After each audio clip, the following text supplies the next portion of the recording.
Matyagang naghintay ang binatang si Chester sa labas ng airport habang ang kotse niya ay nakapark sa parking area.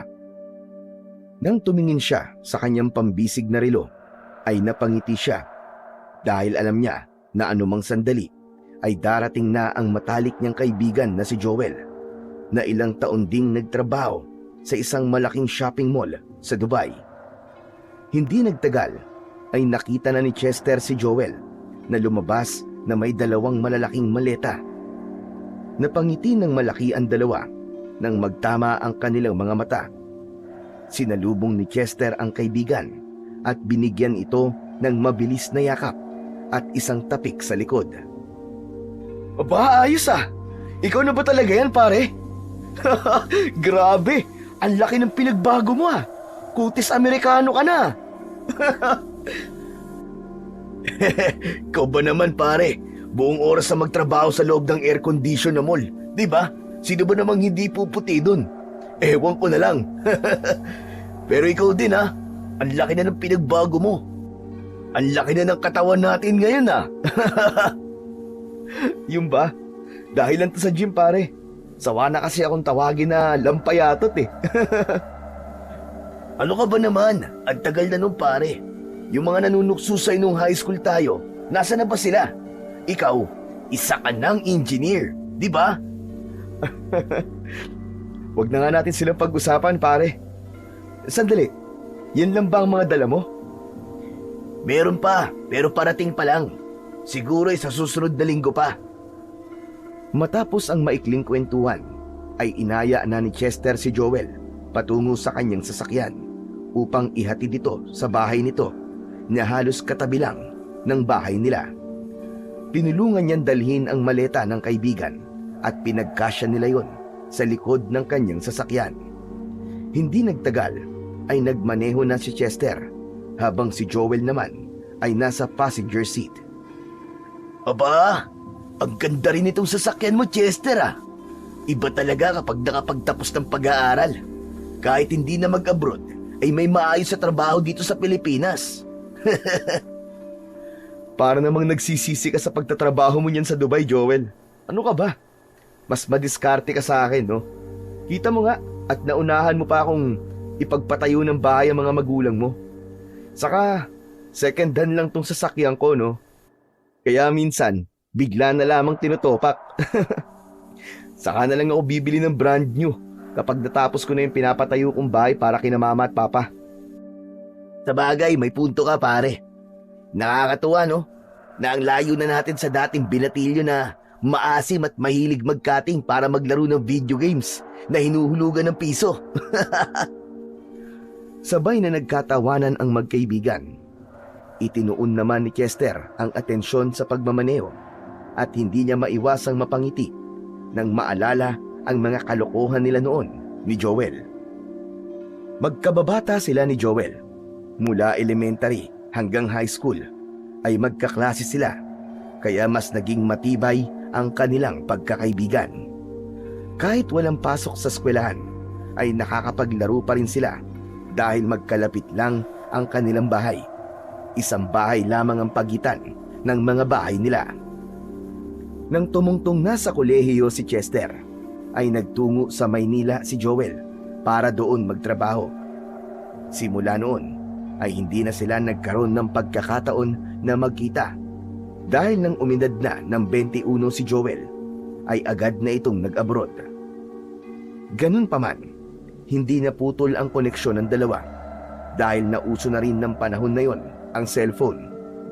Kaya kahit nasa malayo at nasa ibang bansa si Joel, ay nagpatuloy pa rin ang kanilang pagkakaibigan. Grabe! Ang laki na pala ng pinagbago ng Pilipinas, no? 5 taon lang akong nawala pero parang mas lalong dumami ang building dito sa Maynila.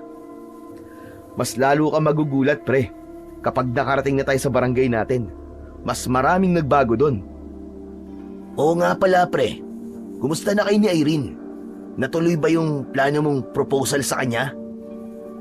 Hindi agad nakasagot si Chester sa tanong na yon ng kaibigan niyang si Joel. May kung anong kirot na dumaloy sa puso niya at mapait siyang napangiti. Oh, bakit bigla kang tumahimik? Huwag mong sabihin na hindi ka pa nakakapag-propose. Aba, sa bagay, mas okay kung hindi pa para makita ko kung paano ka lumuhod sa harap ni Irene at tatanungin mo siya ng, "Will you marry me?" Wala pre. Walang proposal na mangyayari. Break na kami ni Irene. Magtatatlong buwan na. Huwag mo nga akong binibiro ng ganyan, pre. Kayo, ni Irene, magbe-break? Aba, imposible yata yun. Mula high school, kayo na ang magkasama, di ba? Kasal na nga lang talaga ang kulang sa inyong dalawa eh. Akala ko rin imposible na magkahiwalay pa kami. Pero totoo pare, wala na talaga. Hiwalay na kami ni Irene. Wow! Seryoso ka nga! Bakit? Ano nangyari? Actually, nag-propose na ako sa kanya. Pero hindi siya nag-yes eh. Ang sabi niya, marami pa siyang gustong gawin sa buhay na hindi niya magagawa kung ikakasal kami. Sinabi ko na hindi ko naman siya pipigilan sa mga gusto niya kahit mag-asawa na kami. Pero ayaw niya pa rin eh. Nakipag-cool off siya sa akin. Tapos makalipas ang 1 linggo, nalaman ko na may iba na siyang boyfriend. Napailing si Joel na para bang mas nasaktan pa ito kesa kay Chester. Langya, wala sa personality ni Irene na gagawin niya yun sa'yo ah. Hindi ba mainhin siya at napakatahimik? Ganun nga siguro. Kahit matagal mo nang kasama ang isang tao, ay hindi mo pa rin pwedeng sabihin na kilala mo na talaga siya. Pero ayos lang yun, pre. At least, ngayon ay nagagawa ko na ang mga gusto kong gawin na hindi ko na kailangan magpaalam kung kanino. Nakakapag-gym na rin ako at mas nakakapag-focus sa trabaho. Hindi na muna nagsalita si Joel na para bang naramdaman ito na masakit pa rin para kay Chester na pag-usapan ang tungkol sa kanila ni Irene. Isa yun sa gusto ni Chester sa pagkakaibigan nila ni Joel. Alam nila kung ano ang nararamdaman ng isa't isa at may malaki silang respeto sa damdamin ng bawat isa. Nang muling magsalita si Joel, ay puro nakakatawang experience na ang ikinuwento nito. Kaya mabilis na nagbago ang atmosphere at naging masaya na ulit ang kwentuhan nila habang nagmamaneo si Chester pauwi sa barangay nila. Madilim na nang makarating sina Chester at Joel sa lugar kung saan sila parehas na lumaki. Inihinto ni Chester ang kotse niya sa tapat ng bahay ni na Joel.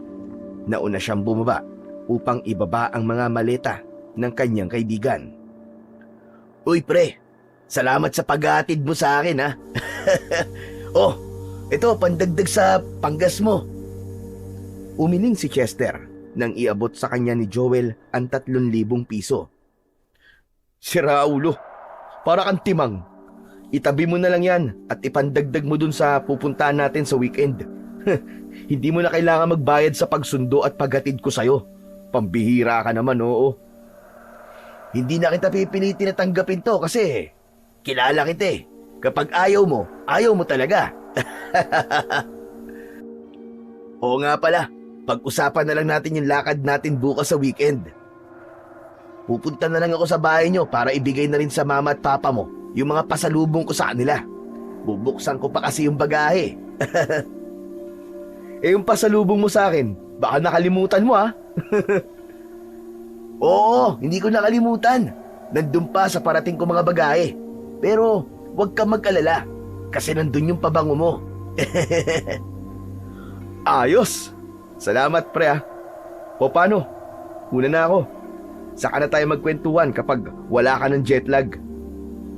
Hindi na nagtagal doon si Chester at sumakay na siya sa kanyang kotse at nagmaneho papunta sa bahay nila sa hindi kalayuan. Napakasaya niya para sa kaibigan niya dahil talagang nagbunga ng gusto ang 5 taon na pagsasakripisyo nito sa ibang bansa. Napakaganda at napalaki nito ang bahay ng mga ito at nakapagtayo na rin ito ng negosyo. Kaya masasabi niyang stable na ang buhay ng kanyang kaibigan. Para sa kanya, kung anuman ang naabot ni Joel ay dahil sa pagiging masipag nito at sa matalino nitong paghawak ng pera. Nang sumunod na araw ay naging bisita ni Chester si Joel. Gaya ng sinabi nito ay dinala nito ang mga pasalubong nitong tsokolate, mga damit at kung ano-ano pa para sa nanay at tatay ni Chester. Tuwang-tuwa ang mga magulang ni Chester dahil sa wakas ay nakabalik na sa Pilipinas si Joel. Parang anak na rin kasi ito ng mga magulang niya, lalo na't nag-iisa siyang anak. Habang nasa sala ang magkaibigan, ay binigyan sila ng nanay ni Chester ng niluto nitong spaghetti. Wow, grabe! Namiss ko tong spaghetti ni tita. Wala talagang tatalo sa spaghetti ng nanay mo, Chester. Grabe! Huy, ano ka ba? Baka mamaya niyan magtampo ang nanay mo kapag narinig yan sinasabi mo. Sus, kahit naman si nanay, aminado na mas masarap ang spaghetti ng nanay mo, pre. Ay, oo nga pala, maiba ako. Planchado na ba yung lakad natin sa weekend, ha? Ha! Planchadong-planchado na. Walang kagusot-gusot, pre. Binili ko na ang mga dapat natin bilhin, gaya ng camping tents at kung ano-ano pa. Yung iba naman ay meron na ako, kaya hindi na ako bumili. Mga damit na lang ang dadalin mo. Pero sabi mo ay sa gitna ng gubat tayo magka-camping, di ba? Pre, hindi ba delikado ron? Ano ka ba? Safe doon. Actually pare, nagpunta na kami doon ni Irene last year. Nag-overnight kami at talagang napakaganda ng lugar. Lalo na yung lake na naron. Nako pare, panalo. Untouched pare. Si Irene pala ang isinama mo ron Baka naman mag-relapse ka niyan bigla. Walang magre-relapse pre. Pangako.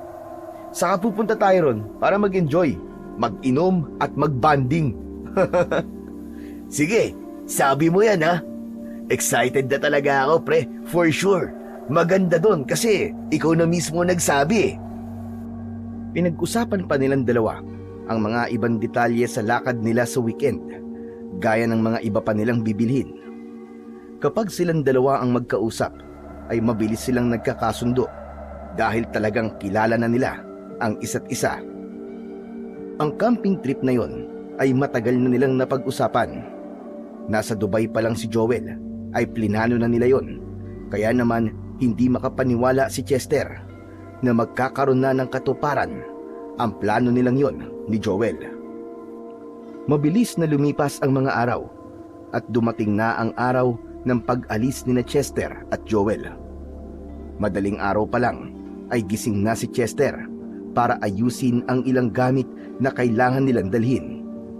Kagabi pa lang, bago siya matulog, ay inihanda na niya ang ibang mga gamit, kaya konti na lang ang isasakay niya sa kotse pagkagising niya.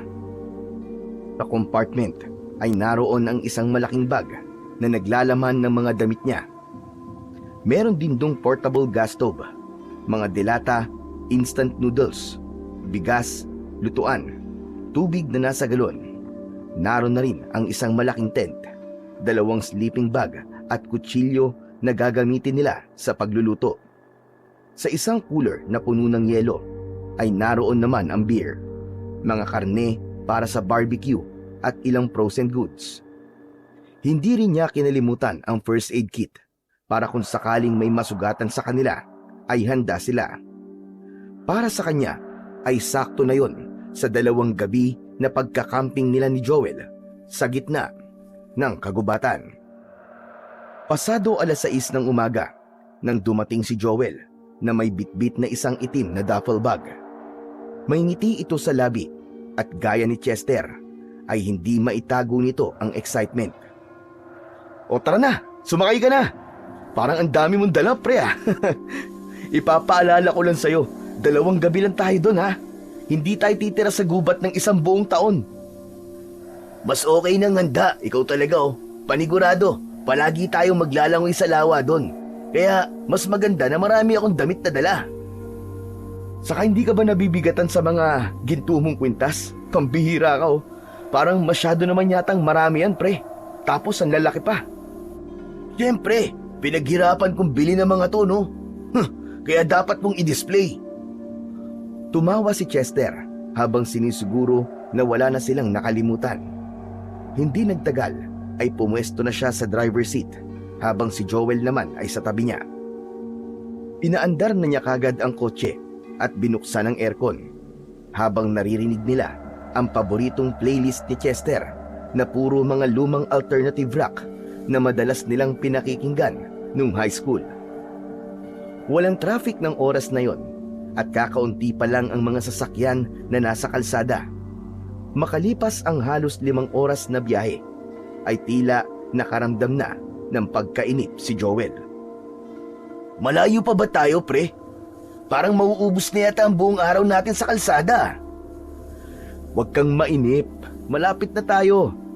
Don't worry, sobrang worth it talaga ng lugar na yon sa mahabang biyahe nating to.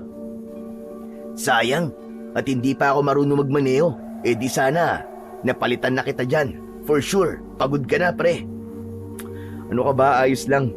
Sanay na ako sa ganito katagal na biyahe, no? Kapag umakyat tayo ng Baguio, mas matagal pa dito ang biyahe natin. Uy, Baguio! Minsan punta rin tayo ron. Pero mas maganda siguro kung kasama natin ang family natin. Magandang ideya yan. Sa susunod, yan ang paplanuhin natin. Ilang oras pa ang lumipas, ay narating na nila ang huling baryo bago ang masukal na bahagi ng daan. Bahagyang ipinasok ni Chester ang kotse niya sa gubat, pero hindi siya tuluyang nakapasok doon dahil hindi na kaya ng kanyang sasakyan. Bumaba na sila mula roon at ang una nilang dinala ay ang kanilang tent at mga bag na naglalaman ng kanilang mga damit. Nagsimula na silang mag-trekking papunta sa mismong lugar kung saan sila magkakamping.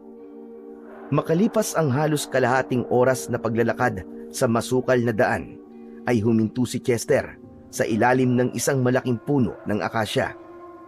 Nangingintab ang kanyang pawis at mabilis ang kanyang paghinga.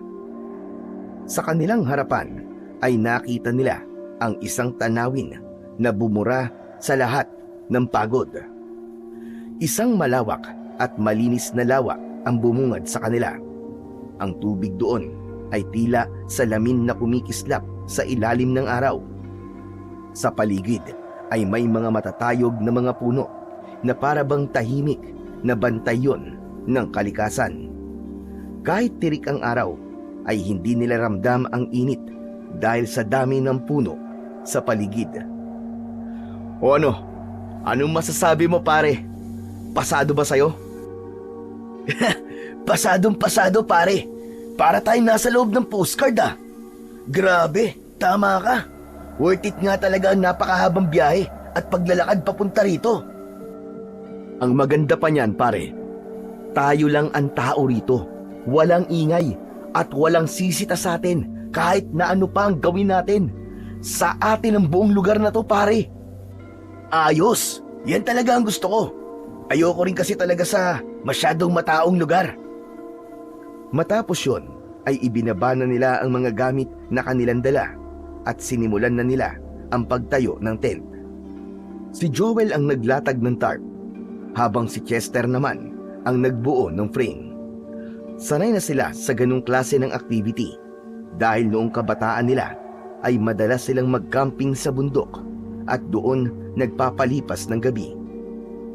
Sa loob ng ilang minuto ay natapos na nilang itayo ang malaking tent na maganda ang pagkakapwesto malapit sa lawa. Okay, ayos na, ayos na. Bumalik na muna tayo sa sasakyan para kunin yung mga pagkain at iba pa nating gamit. Okay, tara. Bumalik na sila sa sasakyan. Habang naglalakad sila ay nagkekwentuhan sila. Pagdating sa sasakyan ay agad nilang binuhat ang natitirang gamit gaya ng isang cooler box na may karne at ang iba pa nilang mga pagkain at gamit. Nang makabalik na sila sa camping site ay inayos na nila ang kanilang mga gamit. Gumawa ng ihawan mula sa bato si Chester at pinatungan niya yon ng stainless na griller. Sa ilalim ay naglagay siya ng uling at pinabaga niya yon gamit ang torch. Habang si Joel naman ay inilabas na ang marinated na liempo at manok. Inihaw nila ang marinated na liempo at manok at unti-unti nang lumaganap sa paligid ang masarap na amoy ng barbecue. Habang iniihaw ang huling batch ng karne, ay naghubad na si Chester ng t-shirt at naglakad papunta sa gilid ng lawa. Lumublob siya sa tubig na malamig sa una, pero sa pagtagal niya ay naging maligamgam na ang tubig. Sumunod na rin si Joel sa kanya. Grabe! Kakaiba pala ang tubig dito, pre. Para tayo nasa hot spring sa Pansula. Sabi mo pa, kaya nga nakaka-relax talaga dito, pre. Alam mo, kung wala lang nga talaga akong trabaho sa Lunes, ay baka 1 linggo tayo rito eh.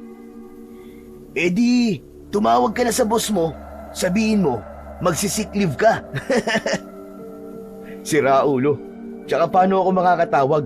Eh walang signal ng cellphone dito, no? Anak nang, hindi pa pala ako makakapag-upload dito ng mga picture sa social media ko. Saka mo na gawin yun kapag nakaalis na tayo rito. Pero habang nandito tayo, i-enjoy muna natin ang lahat ng nasa paligid natin. Eh ano pa nga bang gagawin ko? Eh di mag-enjoy. Habang nakalubog ang kalahati ng katawan ni Chester sa tubig, ay bigla siyang kinabahan sa dahilan na hindi niya alam. Luminga siya sa paligid dahil naramdaman niya na parang may mga matang nagmamasid sa kanila.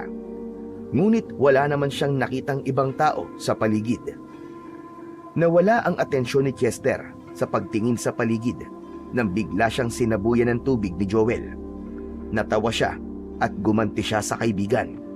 Nang maamoy nila ang nasusunog na barbecue, ay nagmamadali silang umahon sa tubig. Pagsapit ng gabi, ay nagluto na ng hapunan si Chester. Nagsaing siya at ang inulam nila ay ang natirang barbecue nila kanina. Unang gabi nila sa gubat, kaya naisipan nilang uminom ng beer habang nakaupo sa camping chair at nakaharap sa gubat. May bonfire sa harapan nila, kaya kahit paano ay maliwanag sa kanilang kinaroroonan. Tahimik ang gabi ng mga oras na yon, maliban na lamang sa tunog ng mga kuliglig sa paligid at manakanakang paghuni ng mga ibong gising sa gabi. Nang medyo tinamaan na ng alak si Chester, ay bigla rin siyang tinamaan ng lungkot nang maalala ang dati niyang nobya. Alam mo, Joel, sa totoo lang hindi ko pa rin matanggap. Anong hindi mo matanggap? Si Irene, yung may iba na siya ngayon. Ang bilis lang, pare. Ang sakit. Nakakala ko cool off lang kami tapos biglang may kapalit na pala ako. Feeling ko nga, pre, habang kami pa sila na nung lalaking yun. Alam mo, masakit talaga yan, pre. Pero minsan, hindi mo naman talaga makokontrol ang puso ng isang tao. Kahit gaano ka pa kaayos, kahit anong effort mo. Kung hindi na ikaw ang tinitibok ng puso niya, kung hindi na ikaw ang mahal niya, wala ka na talagang magagawa. Isipin mo na lang na hindi na tumagal pa ang relasyon nyo ng sobra. O di ba, mas masakit yon pag nagkataon. Alam ko naman yun Pero ang sakit-sakit pa rin, pre. Alam mo naman lahat ng tao sa paligid namin ay ini-expect na kami na talaga hanggang sa uli. Kahit sina mama at papa nga nasaktan din sila nang malaman nila na wala na kami ni Irene. Pakiramdam ko tuloy ay ako may mali kung bakit naghanap siya ng iba. Napayuko si Chester at bahagyang piniga ang lata ng beer sa kanyang kamay. Nakatitig siya sa apoy na parang may hinahanap siyang sagot na hindi niya alam kung saan hahanapin. Alam mo, paring Chester, walang mali sa'yo. Aminin mo lang na nasasaktan ka at tanggapin mo na tapos na ang kabanatan yung dalawa ni Irene para makapagsimula ka na ng bago. Paano kung wala nang susunod na kabanata? Pabihira ka naman ng negative mo naman kaagad Meron yan. Pero syempre, hindi na si Irene ang leading lady mo. Saka, wala namang masama kung mag-isa ka muna eh. Isipin mo, kung nandito si Irene, sa tingin mo ba papayagan ka nun? Aba, hindi ba? Ang sabi mo hindi yung pumapayag na hindi siya kasama sa mga lakad mo. Paano tayo makakapag-banding ng tayo lang kung kayo pang dalawa, di ba? Oo nga, no. Sa bagay, may tama ka dyan, Joel. Masyado kasing selosa yun si Irene eh. Yung pala, siya palang may ginagawang kababalagan nang di ko alam. Pero alam mo pare, na-miss ko ang mga payo mong ganyan. Wala kasi akong makausap nung nasa Dubai ka pa eh. Tama na nga muna yan. Cheers muna tayo. Shot puno. Ayos. Cheers pare. Shot puno. Nagtagpo ang mga hawak nilang beer in can at sabay nilang inubos ang laman nun. Matapos yun, ay pinag-usapan na lang nila ang mga kalokohan nila nung high school para kahit papano ay makalimot sa kalungkutan si Chester. Ilang minuto bago sumapit ang 12:00 ng hating gabi nang magdesisyon sina Chester na matulog na. Parehas na silang lasing ni Joel dahil nakatig 5 beer na sila. Mabilis nilang niligpit ang kanilang pinag-inuman at pumasok na sila sa tent. Halos 5 minuto pa lang ang nakakalipas simula nang humiga sila ay natawa si Chester dahil narinig na kagad niya ang mahinang paghilik ng kanyang kaibigan. Hindi pa rin ito nagbabago dahil mabilis pa rin itong makatulog. Habang tulog si Joel ay gising na gising pa rin si Chester. Walang nagawa ang alak para supilin ang lungkot niya dahil sa paghihiwalay nila ni Irene. Sa gitna ng kanyang pag-iisip ay may narinig siyang tila sigaw ng isang lalaki sa malayo. Napabalikwas siya ng bangon at pinakiramdaman niya ng mabuti ang kapaligiran. Muli niyang narinig ang sigaw at doon niya napagtanto na hindi na yun isang guni-guni. Niyugyug niya ang balikat ng natutulog na si Joel upang gisingin ito. Oh, ano ba yung pre? Kakatulog ko lang eh. Gumising ka na muna pre. Gising. Bakit ba? Bitin ka ba sa inumin natin? Pambira naman to, mamayang umaga na lang ulit. Ano ka ba? May narinig ako sumisigaw, Joel. Nang sabihin yun ni Chester, ay napabalikwas si Joel ng bangon at may pagtatakang tumingin ito sa kanya. Ano ba sigaw ang sinasabi mo? Sigaw ng isang lalaki dun sa labas. Parang kailangan niya ng tulong. Ha? Akala ko ba tayo lang ang tao sa gubat na to? Baka naman guni-guni mo lang yun. Hindi ko guni-guni yun, Brad. 2 beses ko narinig yung sigaw eh. Kaya imposibleng guni-guni ko yun. Pambihira. Paranoid ka lang, Chester. Siguro kung anong hayop lang yun. Sige na. Matulog ka na. Hindi kayang manahimik ni Chester hanggang hindi siya nakakasiguro kung tao nga ba o hindi ang sumigaw na yon. Kinuha niya ang flashlight at lumabas siya ng tent. Si Joel ay tila wala pa sa wisyo, kaya nanatili ito sa loob ng tent. Sa paglabas ni Chester ay sumalubong sa kanya ang malamig na hangin. Kahit walang kasiguraduhan kung ano ang naghihintay sa kanya sa kadiliman, ay tinungo pa rin niya ang kakahuyan. Hello? May tao ba dyan? May tao ba dyan? Kailangan mo ba ng tulong? Paulit-ulit yung isinigaw ni Chester habang bawat sulok ng paligid niya ay iniilawan niya ng flashlight. Muntik na siyang mapasigaw nang may gumalaw sa makapal na halaman sa unahan niya. Nanginginig ang mga kamay niya na itinutok niya ron ng ilaw ng flashlight at marahan siyang naglakad papunta sa halaman. Ilang dipa na lang ang layo niya ron nang biglang may lumabas na baboy ramo sa makapal na halaman at mabilis na tumakbo palayo. Nakahinga ng maluwag si Chester. Pinasadahan pa niya ng isang tingin ng paligid at wala na siyang nakitang kakaiba o kahinahinala kaya bumalik na siya sa tent nila. Pagpasok niya sa tent ay nakahiga pa rin si Joel pero gising ito. O ano? May nakita ka bang ibang tao? Wala. Pero may nakita akong baboy, Ramo. Sabi ko na sa'yo, di ba? Ang kulit mo eh.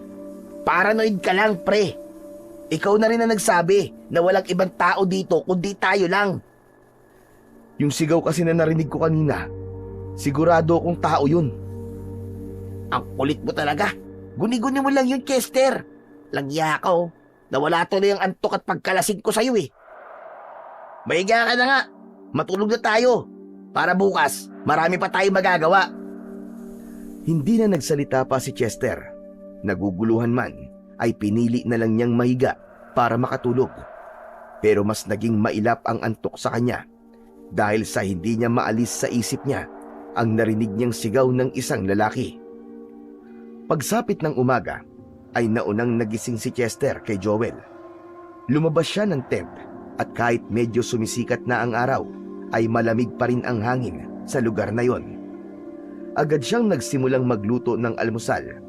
Binuksan niya ang gas stove at nagprito siya ng hotdog at itlog.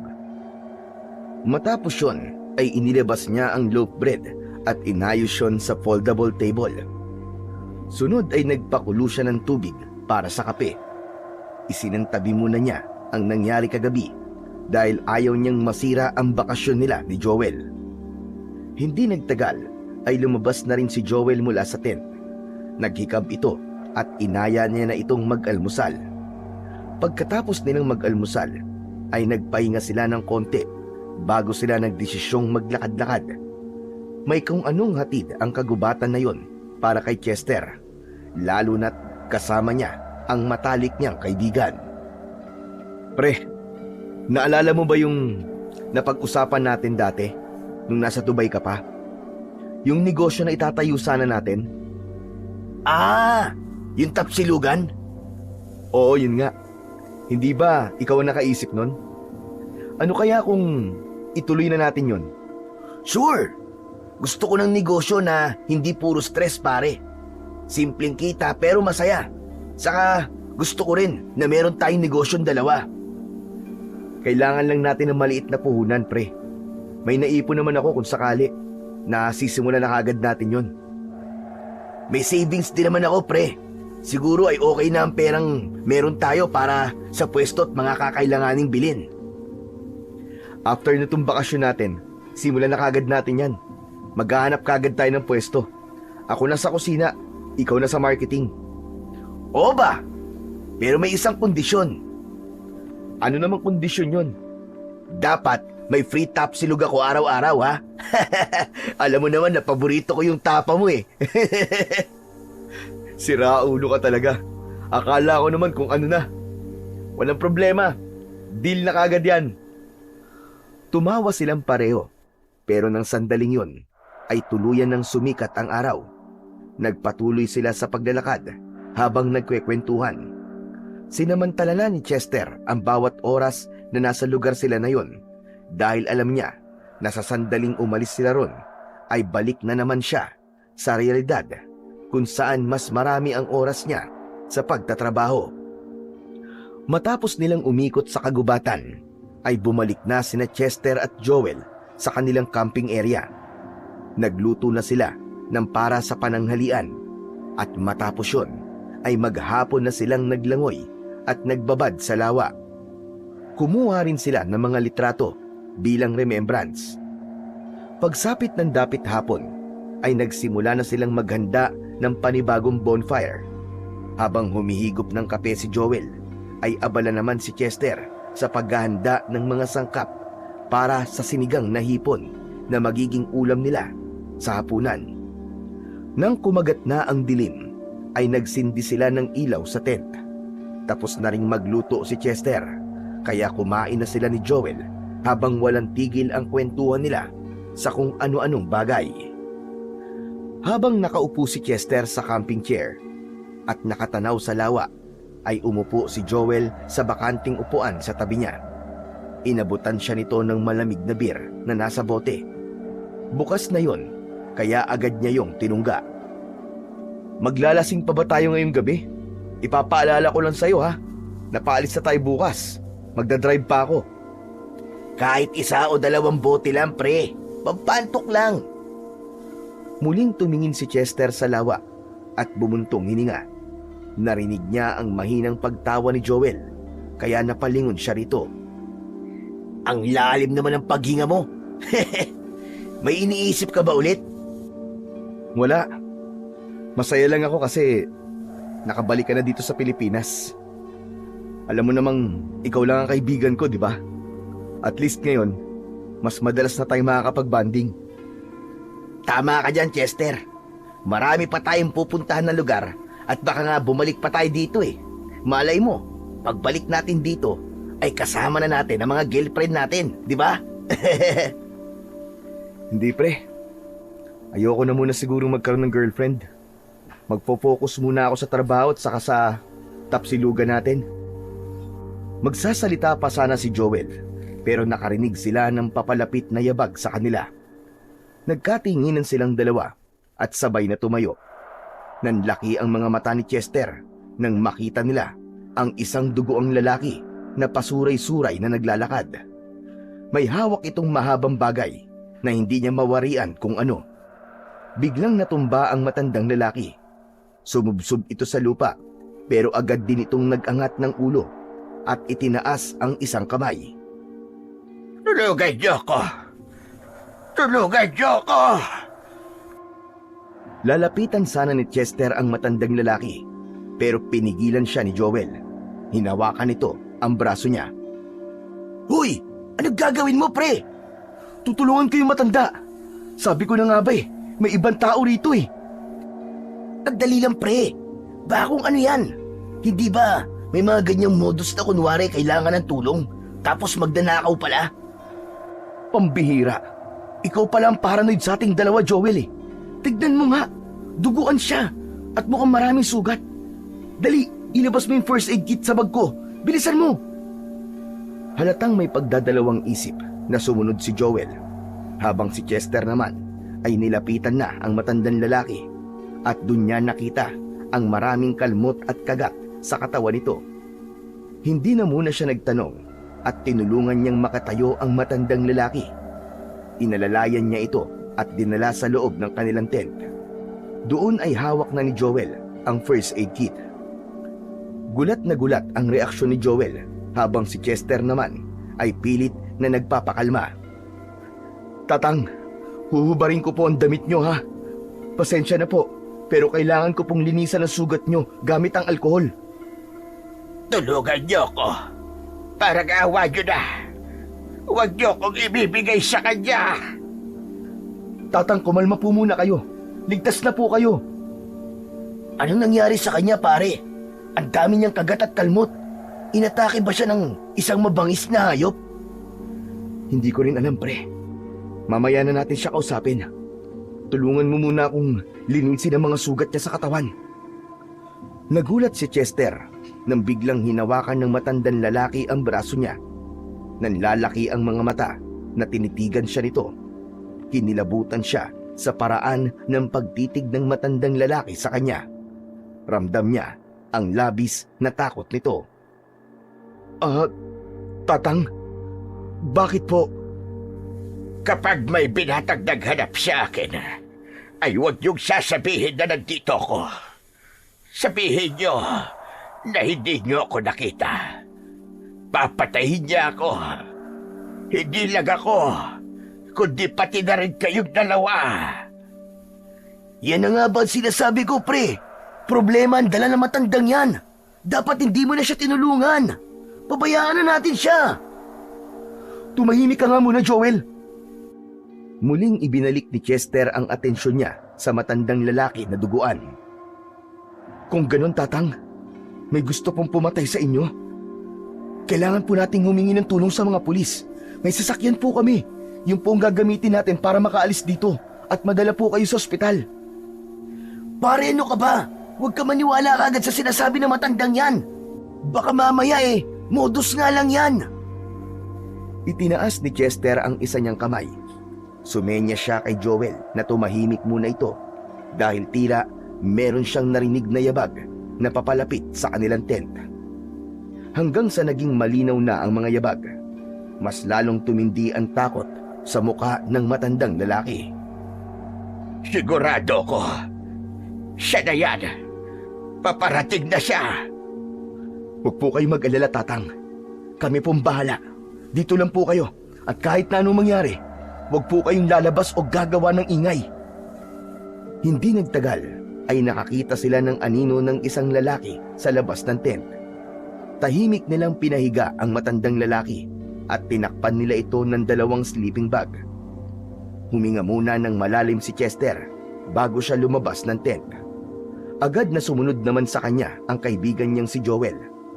Isang matangkad na lalaki na sa tingin nila ay kaedad lang nila ang nakita nilang nakatayo malapit sa bonfire. Seryoso ang mukha nito at medyo matalim ang tingin ng mata. May takot na naramdaman si Chester sa lalaki pero hindi niya yon ipinahalata. Magandang gabi sa'yo, kaibigan. May kailangan ka ba? Ako si Juban. Nakatira ako malapit dito sa gubat. May itatanong lang ako sa inyo. May nakita ba kayong matandang lalaki na duguan at sugatan? Wala naman. Kanina pa kami rito pero wala kami nakikita. Di ba, pre? Hindi agad nakasagot si Joel, kaya pasimple itong siniko sa braso ni Chester. Oo. Wala kami nakita. Matutulog na nga sana kami. Sigurado ba kayo? Huwag kayong magsisinungaling sa akin. Bakit naman kami magsisinungaling? Wala talaga kami nakita eh. Saka anong dahilan namin, di ba, para magsinungaling sa'yo? Hindi ka naman namin kilala. Mag-iingat kayo sa matandang lalaki na yon. Magnanakaw yon. At baka pagnakawan kayo. Nagnakaw siya sa bahay namin. At nanlaban siya. Kaya siya sugatan. Sige. Salamat sa paalala. Tumingin muna ang lalaki sa paligid bago yun naglakad palayo pabalik sa gubat. Babalik na sana si Chester sa loob ng tent nang hawakan ni Joel ang kamay niya. Pre, sandali lang. Hindi mo ba narinig yung sinabi ng lalaki? Magnanakaw daw yung matanda na nasa loob ng tent natin. Sabi ko na sa iyo eh, masama ang kutob ko sa matandang yon. Hindi, pre. Mas naniniwala ako dun sa matandang lalaki kaysa sa lalaking nakausap natin. Hindi mo ba nakita kung gaano kadami ang sugat ng matanda sa katawan? Sa tingin ko ay nagsasabi siya ng totoo na may gustong pumatay nga sa kanya. Ewan, di ko na alam kung anong iisipin ko. Ang gusto ko lang naman ay mag-relax eh. Bakit naman may ganitong pangyayari pa? Ano nang gagawin natin? Dadali natin sa ospital yung matandang lalaki. Sa dami ng sugat niya, hindi nakakayanin yun ng alkohol lang. Doktor na ang kailangan niya. Pagkatapos, magre-report tayo sa mga pulis. Hindi na hinintay pa ni Chester na magsalita si Joel dahil alam niyang naghahabol na sila ng oras. Kapag hindi kagad sila kumilos, ay baka mamatay pa ang matandang lalaki sa dami ng dugong nawawala rito. Naunang pumasok sa tent si Chester. Nakita niya ang matandang lalaki na nakaupo sa isang sulok at nanginginig sa sobrang takot. Doon niya napansin na ang mahabang bagay na hawak nito ay isang buntot ng pagi. Tatang, aalis na po tayo. Dadalhin po namin kayo sa ospital para malapatan po ng tamang lunas sa mga sugat niyo. Inalalayan ni Chester ang matandang lalaki na lumabas ng tent. Sa labas ay kagad namang umagapay si Joel sa pagtulong. Bumalik si Chester sa loob ng tent upang kunin ang susi ng sasakyan niya at agad din siyang lumabas. Pinagitnaan nila ni Joel ang matandang lalaki. Ang braso ng matanda ay nakapatong sa kanilang mga balikat. Habang binabagtas nila ang makipot at madamong daan pabalik sa lugar kung saan nakaparada ang kanilang sasakyan, ay nakaramdam si Chester ng kilabot. Para bang may malamig na hangin na dumaan sa batok niya. Mas lalo nilang binilisan ang kanilang paglalakad nang marinig niya ang mga yabag na tila nakasunod sa kanila. Makalipas ang mahigit kalating oras, ay nasilayan na nila ang sasakyan ni Chester. Kahit paano, ay nakahinga na sila ng maluwag dahil inakala nila na makakaalis na sila sa lugar na yon ng ligtas. Agad na binuksan ni Chester ang pinto ng backseat at doon ay inihiga nila ang matandang lalaki. Wala na siyang pakialam kahit namantsahan na ng dugo nito ang upuan ng sasakyan niya. Pumwesto na kagad siya sa driver's seat habang si Joel naman ay kinakabahan na umupo sa passenger seat. Nang buhayin niya ang makina ng sasakyan ay nagtaka siya nang hindi niya yun napaandar. Napamura siya nang malaman na wala ng gas ang sasakyan. Bakit pre? Anong problema? Wala na pala tayong gas. Ano? Langyan naman o paano nangyari yun? Hindi ba? Kalahati pa ang laman yan? Hindi nagawang makapagsalita ni Chester nang makita niya sa unahan ng sasakyan ang isang bulto ng tao na papalapit. Huminto ang taong yun sa harapan ng kotse. Doon nila nalaman na si Jovan ang taong yun. Nakakatakot ang ngisi sa labi nito. Ibinaba ni Chester ang bintana upang makausap niya si Jovan. Pare, baka pwede mo naman kami matulungan, oh. May alam ka ba na pwede naming mabilan ng gasolina na malapit? Mga sinungaling kayo. Ang sabi nyo, hindi nyo nakita ang matandang lalaki. Kung ganon, ay sino yung nasa likod ng sasakyan nyo? Pare, kung may ginawa man siyang mali sa inyo, kalimutan mo muna yun sa ngayon. Sugatan siya at kailangan niya madala sa ospital. Pwede ka sumunod doon para kapag okay na siya, ay makapagsampa ka ng kaso sa kanya. Nagulat si Chester nang biglang ipinatong ng matandang lalaki ang kamay nito sa balikat niya.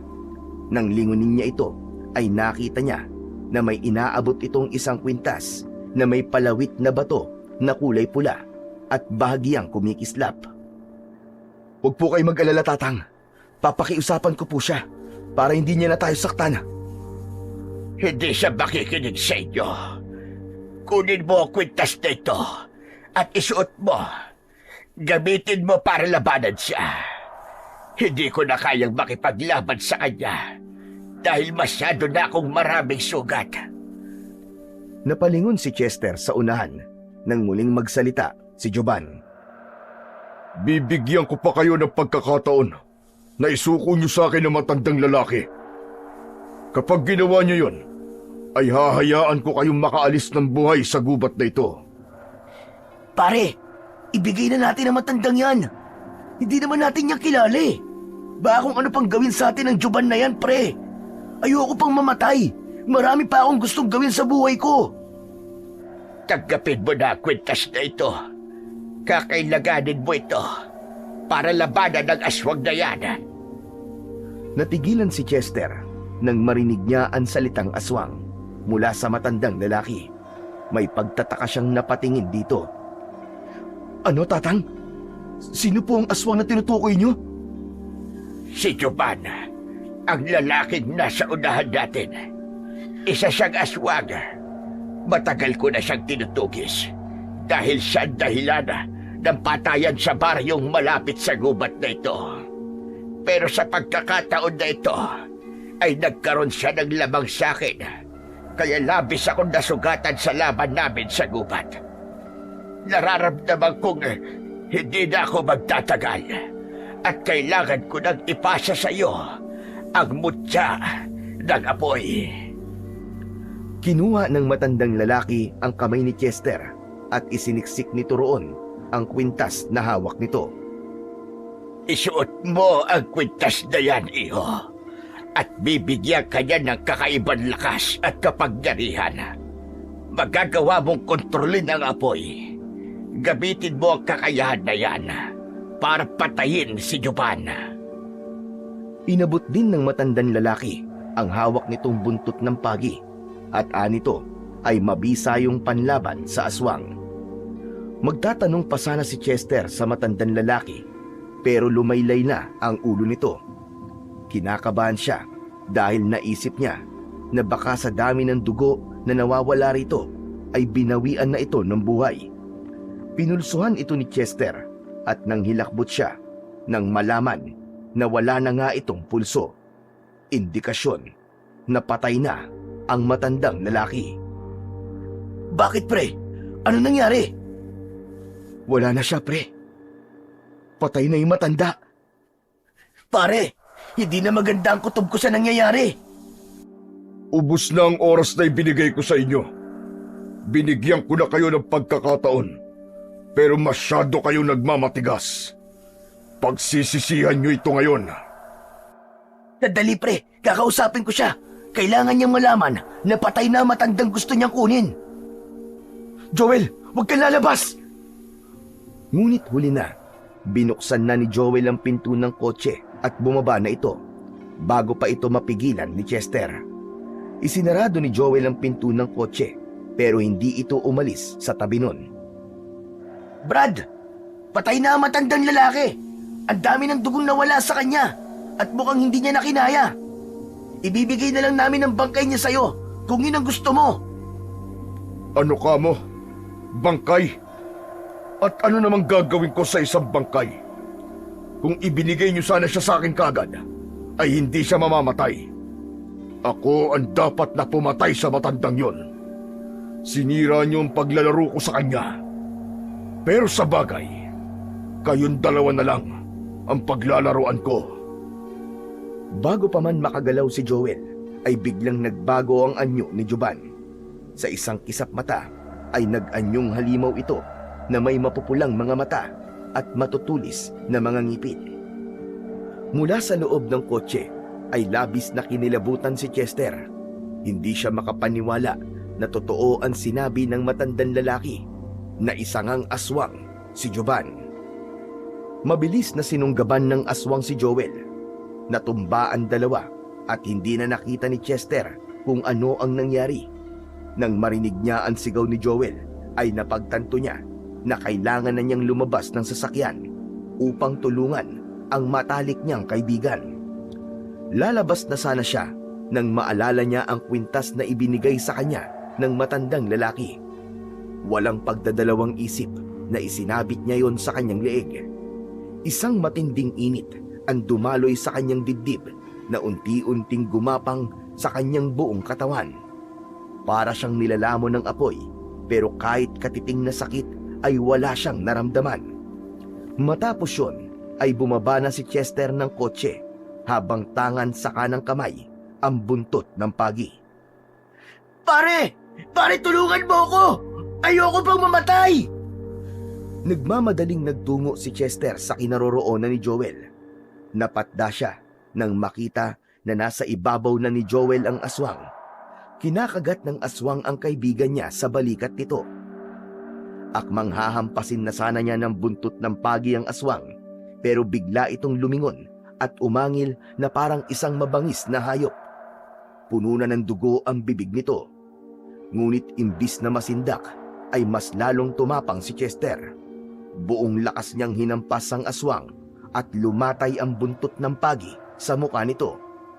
Umalis ang aswang sa ibabaw ni Joel at lumayo ito ng bahagya kay Chester. Ngunit hindi nito inalis ang matatalim nitong tingin sa kanya.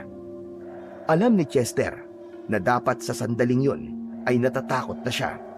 Pero kahit nakatiting na takot ay wala siyang naramdaman. Tila ba may dumadaloy na kakaibang lakas at tapang sa kanyang mga ugat na sigurado siyang nagmumula sa kwintas na kanyang suot. Joel, pre! Pumasok ka sa kotse, bilisan mo! At wag kang lalabas kahit na anong mangyari! Sigaw ni Chester sa kanyang kaibigan habang hindi inaalis ang tingin sa aswang. Nagmamadaling gumapang si Joel at halos hindi na ito makatayo ng maayos, ngunit nagawa nitong makapasok muli sa loob ng sasakyan. Isang malakas na alulong ang narinig nila mula sa aswang. Matapos yun, ay mabilis itong umatake papunta kay Chester. Tumalon ito ng pagkataas-taas at sumugod direkta papunta sa kanya. Pero mabilis siyang nakaiwas. Umikot si Chester at hinampas niya sa likod ng aswang gamit ang buntot ng pagi. Napaiktad ito sa sakit at nang humarap ito sa kanya ay mas lalo pang tumindi ang galit nito. Sa kabila ng tapang na meron si Chester, ay wala pa rin siyang ideya kung paano niya matatalo ang aswang. Hanggang sa naalala niya ang sinabi ng matandang lalaki na ang palawit ng kwintas na ibinigay nito sa kanya ay ang mutya ng apoy at meron itong kakayahan na kontrolin ang apoy. Mabilis na nag-isip si Chester hanggang sa isang ideya ang pumasok sa kanyang utak. Lumapit siya sa tabi ng bintana ng kotse kung saan naroon si Joel. Kinatok niya ang bintana at agad naman yung binuksan ni Joel. Pre, pumasok ka na rito! Sa tingin ko hindi mo kakayaning talunin yan! Kung hindi ko siya mapapatay, pre, ay tayo ang papatayin niya. May lighter ako dyan, pre, sa compartment. Kunin mo! Bilisan mo! At ano naman gagawin mo sa lighter, pre? Basta! Huwag ka na magtanong! Kunin mo na lang! Bilis! Mabilis na binuksan ni Joel ang compartment at naghalugog ito roon. Pare, wala naman lighter dito eh! Meron dyan, hanapin mo! Dali na! Sa loob ng sasakyan ay nanginginig na ang kamay ni Joel habang kinakapa-kapa ang loob ng compartment sa harap ng passenger seat. Hindi nagtagal ay nakuha na nito ang lighter at agad niya itong ibinigay kay Chester. Kinuha ni Chester ang lighter at agad niya yung sinindihan. Isang maliit na apoy ang lumitaw na tila sumasayaw-sayaw sa mahinang pag-ihip ng hangin. Itinuon ni Chester ang atensyon niya sa maliit na apoy na nilikha ng lighter at nag-concentrate siya. Inisip niya na kaya niya yung kontrolin hanggang sa naramdaman niya ang koneksyon nila ng maliit na apoy sa lighter. Hanggang sa biglang sumiklab ang maliit na apoy. Nabitiwan ni Chester ang lighter at ang apoy ay lumutang sa ere at naging bilog.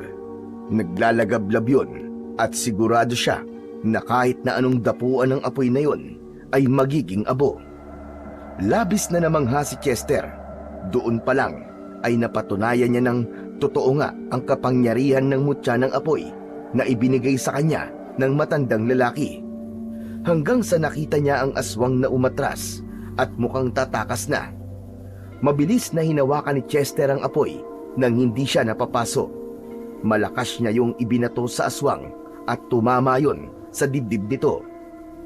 Sumabog ang apoy at mabilis nitong nilamon ang buong katawan ng aswang. Nagwala ang aswang at nagpagulong-gulong pa ito sa lupa upang apulahin ang apoy. Pero sa utak ni Chester ay patuloy siya sa pagkontrol sa apoy. Mas lalo niya yung pinalaki at pinainit. Hindi nagtagal ay huminto na sa paggalaw ang aswang. Marahang lumapit si Chester at nakita niya na wala ng buhay ang aswang. Sa pagkakataon na yon ay hindi siya makapaniwala na nagawa niyang patayin ng aswang at nagawa niyang kumontrol ng apoy gamit ang isang makapangyarihang mutya. Nagulat si Chester nang bigla siyang niyakap ng tuwang-tuwa na si Joel. Kulang na lang ay magtatatalon ito sa labis na kasiyahan. Chester! Sakalam ka! Ano yung ginawa mo? Paano mo nakontrol yung apoy na yun? Ang galing mo! Dahil dito, pre. Dahil dito sa kwintas na ibinigay sa akin ng matandang lalaki. Akala ko nung una, hindi totoo ang sinabi niya na isa itong mutya ng apoy na kayang kontrolin ng apoy. Sinubukan ko lang, pero hindi ko akalain na totoo nga. Grabe, pre! Ang astig naman pala ng mutya na yan. Sa comics lang ako nakakabasa ng tungkol sa mga ganyan eh. Pero ang importante ngayon ay buhay pa rin tayong dalawa at patay na ang buwisit na aswang. May problema pa tayo. Yung katawan ng matandang lalaki na nasa sasakyan ko at kung paano tayo makakaalis dito. Oo nga no. Siguro, mas makabubuti kung iwanan na muna natin dito ang sasakyan mo. Tapos maglakad-lakad tayo. At kapag nakakita tayo ng bahay, ay saka tayo humingi ng tulong. Hindi tayo pwede maglakad ng walang dalang kahit na ano. Nakita mo naman na malayo rito ang kabahayan. Hindi nga tayo namatay sa aswang, pero mamamatay naman tayo sa gutom at dehydration. Hindi na nag-aksaya ng oras ang dalawa at bumalik na sila sa kanilang camping site. Kinuha nila ang backpack at inalis nila ang laman nun. Naglagay sila roon ng mga tinapay at bottled water. Dinala rin nila ang kutsilyo at maliit na torch. Naglagay din sila roon ng ilang piraso ng damit. Matapos yon ay naglakad na sila papalayo sa campsite. Nagtungo sila sa mas madilim na bahagi ng gubat habang may dala silang tig-isang flashlight. Umasa sila na sa daan na yon ay mabilis silang makakarating sa highway at makakahanap ng bahay na pwede nilang hingan ng tulong. Habang naglalakad ay hinawakan ni Chester ang mutyang nakasabit sa kanyang leeg. Mainit yun, pero nagbibigay ng kapayapaan sa kanya ang init na yun. Hanggang sa sandaling yun ay hindi pa rin siya makapaniwala na dahil sa mutyang yun ay bigla siyang nagkaroon ng kakayahan na kontrolin ang apoy.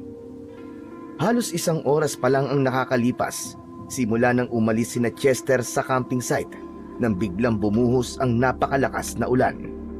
Sinabayan pa yon ng malakas na kulog at pagguhit ng matalim na kidlat sa kalangitan. Napatakbo na ang dalawa at hindi na nila alam kung saan sila pupunta. Pambihira na yan kung mamalasig ka nga naman, oo. Dapat pala, nagstay na lang tayo sa kotse mo eh. Ang lakas ng ulan, oh. Hindi naman natin alam na uulan eh. Puno talaga ng kamalasan ng gabing to. Buisit! Hindi na lang nagsalita si Chester. Sa kabila ng pagtakbo nila ay malikot ang mata niya. Umasa siya na kahit nasa gitna sila ng kagubatan ay makakakita pa rin siya ng maaari nilang masilungan. Hanggang sa mapahinto si Chester nang may napansin siya sa gilid ng kanyang mata na tila isang liwanag. Pinakatitigan niya ang liwanag sa hindi kalayuan at pilit niyang inaninag kung ano yon. Napahinto na rin si Joel na nasa unahan niya at may pagtataka itong tumingin kay Chester. Pare, ano ba ginagawa mo dyan? Tara na! Baka malapit na tayo sa kalsada eh. Sandali lang pre. May nakikita kasi akong liwanag eh. Baka may bahay dun. Lumapit si Joel sa kanya at itinuro niya rito ang liwanag na nakikita niya. Aba, oo nga no. Parang may bahay sa liwanag na yun. Ano, puntahan na lang ba natin? Sige, mabuti pa nga puntahan natin. Baka maaksidente pa tayo dito sa gubat kung magpapatuloy tayo sa paglalakad eh. Masyado nang madulas ang daan at hindi natin kabisado ang gubat. Ipagdasal na lang natin na bahay nga talaga yung pinanggagalingan ng liwanag na yun. Nagpatiuna na si Chester sa paglalakad papunta sa liwanag. Agad na sumunod naman sa kanya si Joel. Nang marating nila ang maluwag na bahagi ng gubat ay huminto na ang dalawa. Sa pagitan ng mga puno ay nasilayan nila ang isang maliit na bahay. Mula sa isang bintana ay nakita nila ang lampara na pinagmumulan ng liwanag na nakita nila sa malayo. Tama nga ang hinala mo, pre. Ang galing mo. May bahay nga talaga. Sinabi ko naman sa iyo eh. Dahan-dahan silang lumapit sa bahay. Huminto sila sa pinto na gawa sa makapal na uri ng kahoy. Kumatok si Chester ng 3 beses doon. Tao po! Tao po! May tao ba dyan? Baka pwede niyo po kaming tulungan! Tao po! Hindi nagtagal ay bumukas ang pinto pero sabay na napaatras sina Chester at Joel nang bumungad sa kanila ang isang may edad na lalaking may makapal na balbas at bigote. May hawak itong itak na nakaumang sa kanila. Matangkad ang lalaki at may matipunong pangangatawan. Sino kayo? Anong ginagawa niyo sa bahay ko na ganitong oras? Sandali, sir. Sandali lang. Chill lang po kayo. Hindi po kami masasamang tao. Kailangan lang po namin na matutuluyan ngayong gabi. Sir, nagcamping po kasi kami. Tapos naglakad-lakad po kami hanggang sa naligaw na po kami. Hindi na po namin nakita ang daan pabalik sa camping site namin. Tapos, bigla pa pong umulan. Kahit ngayong gabi lang po sana, sir. Patuloyin niyo po kami. Siniko siya ni Joel at nang tignan siya nito ay pinanlakihan niya ito ng mata. Alam ni Chester na nagtataka ang kaibigan niya kung bakit hindi niya sinabi ang totoong nangyari sa kanila. Mataman silang tinignan ng lalaki at maya-maya pa ay ibinaba na nito ang hawak nitong itak. Nilakihan nito ang pagkakabukas ng pinto at pinapasok na sila. Abot langit ang pasasalamat ng dalawa nang sa wakas ay pumayag na ang lalaki na makituloy sila sa bahay nito. Nanginginig na sa lamig sina Chester at Joel ng sandaling yon. Basang-basa na sila ng ulan. Siguraduhin niyo lang na hindi kayo masasamang loob. Dahil kapag may ginawa kayong hindi maganda, habang nandito kayo sa loob ng aking pamamahay, ay hindi niyo magugustuhan ang gagawin ko sa inyo. Promise, sir. Hindi po kami masasamang loob. Ako nga po pala si Chester. Ito naman po ang kaibigan ko, si Joel. Ako naman si Gonzalo. Kung gagamit kayo ng banyo, ay nasa likod ng bahay ang banyo. Pwede kayong dumaan sa pinto sa may kusina para makalabas. Itinuro ni Gonzalo ang pinto sa may kusina. Muling nagpasalamat si Chester sa lalaki bago sila nagtungo sa likod ng bahay. Pagdating doon ay tinapik siya sa balikat ni Joel, kaya napahinto siya sa pagpasok sa banyo. Chester, sandali lang. Bakit hindi mo sinabi dun sa lalaki ang totoong nangyari sa atin? Na may iniligtas tayo matandang lalaki na namatay din naman at inatake tayo ng isang aswang. Naisip ko kasi, pre, na baka pag sinabi natin yon, ay baka hindi niya tayo patuloyin. Baka isipin niya na nagsisinungaling tayo o kaya ay mga adik tayo. Kaya nagsinungaling na lang ako sa kanya. Oo nga no. Sa bagay may point ka, pare. Pero ano na ang gagawin natin ngayon? Eh ano pa nga ba? Dito na muna tayo ngayong gabi. Tapos bukas ng umaga ay maglalakad na tayo palabas ng gubat na to. Mas ligtas kung umaga tayo maglalakad kaysa ngayong gabi. Malay ba natin kung may iba pang aswang sa labas? Pero wala ka bang napapansin kay Gonzalo? Parang nakakatakot siya, pre. Ang talim ng mga mata niya. Para bang papatay ng tao. Baka nagulat lang yun sa atin, pre. Kahit naman siguro sino na nakatira sa gitna ng gubat tapos may biglang kakatok sa bahay niya ng ganitong oras, ay ganun din ang magiging reaksyon. Pre, pwede bang mamaya na lang tayo mag-usap? Nilalamig na talaga ako eh. Kailangan ko na maligo at magpalit ng tuyong damit. Okay, sige. Ikaw na muna ang maligo tapos sunod ako. O baka gusto mo, sabay na tayo para tipid sa oras. Sira ulo ka talaga. Sige na nga, maghintay ka na lang dyan. Bibilisan ko na lang ang pagligo ko. Binaba ni Chester ang bag na dala nila at mula roon ay kumuha siya ng malinis na damit. Iniwanan niya kay Joel ang bag at pumasok na siya sa banyo. Pagkasarado niya ng pinto ay ipinatong niya ang flashlight sa may patungan ng sabon upang kahit papano ay magkaroon siya ng liwanag doon. Meron dong isang malaking drum na puno ng tubig. Naroon din ang isang lumang tabo na kulay pula. Nagubad na si Chester ng basa niyang damit at nagsimula na siyang maligo. Habang naliligo ay naisip niya na sa kabila ng hindi magagandang nangyari ng gabing yon ay mapalad pa rin sila ni Joel dahil nakakita sila ng bahay na masisilungan nila sa gabing yon. Nang natapos ng maligo ang magkaibigan ay sabay silang bumalik sa loob ng bahay ni Gonzalo. Pagdating sa kusina ay naroon ang lalaki. May nakapatong na 2 mug na umuusok. Pinaggawa ko kayo ng mainit na tsokolate. Uminom na muna kayo niyan para mainitan ang katawan nyo. Maraming salamat po, Mang Gonzalo. Umupo na ang dalawa at agad na humigop si Chester ng mainit na tsokolate. May ginhawa siyang naramdaman nang gumuhit ang mainit na pakiramdam sa kanyang lalamunan papunta sa kanyang tiyan. Wow! Ang sarap po nito ah! Hindi po ganong matamis.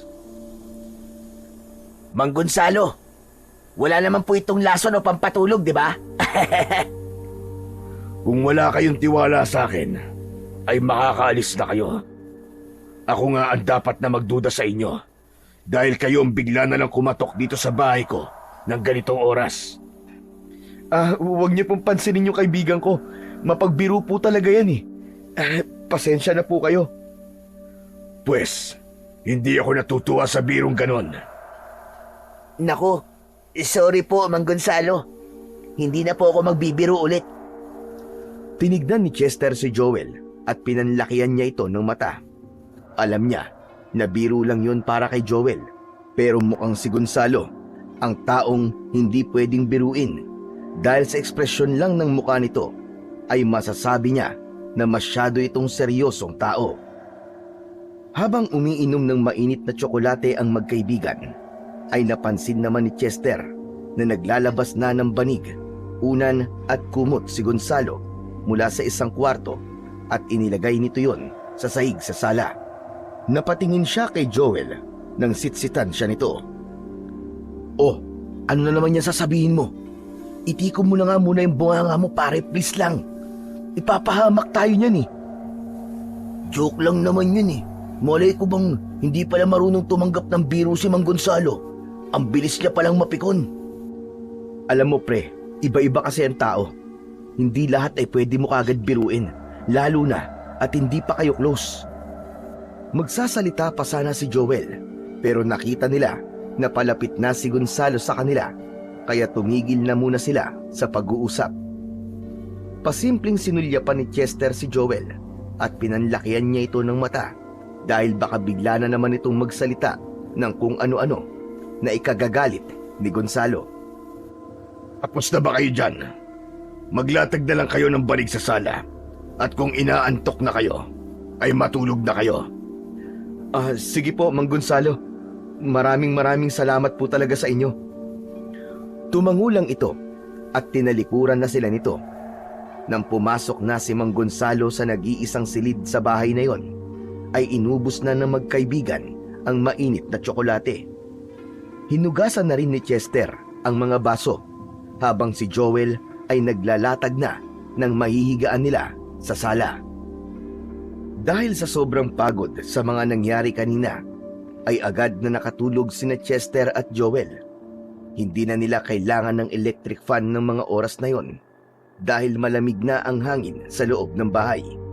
Hindi naman na yon nakakapagtaka dahil nasa gitna ng kagubatan ang bahay na yon ni Mang Gonzalo. Ngunit wala pang isang oras na natutulog si Chester nang bigla siyang nagising. Nakasindi ang lampara na nakapatong sa maliit na lamesa malapit sa pinto. Napabalikwas siya nang makita niya si Gonzalo na nakaupo sa isang mahabang upuan habang hawak ang itak. Seryoso itong nakatingin sa kanya, kaya naman mas lalo siyang nakaramdam ng takot. Mang Gonzalo, bakit po kayo may hawak na itak? Ano pong gagawin niyo dyan? Kailangan ko pa bang sabihin sa'yo kung bakit? Pamamahay ko ito. Lahat ng hahawakan ko dito ay wala ka na dapat pakialam. Pasensya na po. Nagulat lang po kasi ako sa inyo. Sa pagkakataon na yon, ay nagising na rin si Joel. Maging ito ay natakot nang makita si Gonzalo na may hawak na itak. Napansin ni Chester ang isang baso ng kape sa tabi ni Gonzalo, kaya napagtanto niya na sinasadya nitong hindi matulog. Umupo sila ni Joel sa sahig habang nasa harapan nila si Mang Gonzalo.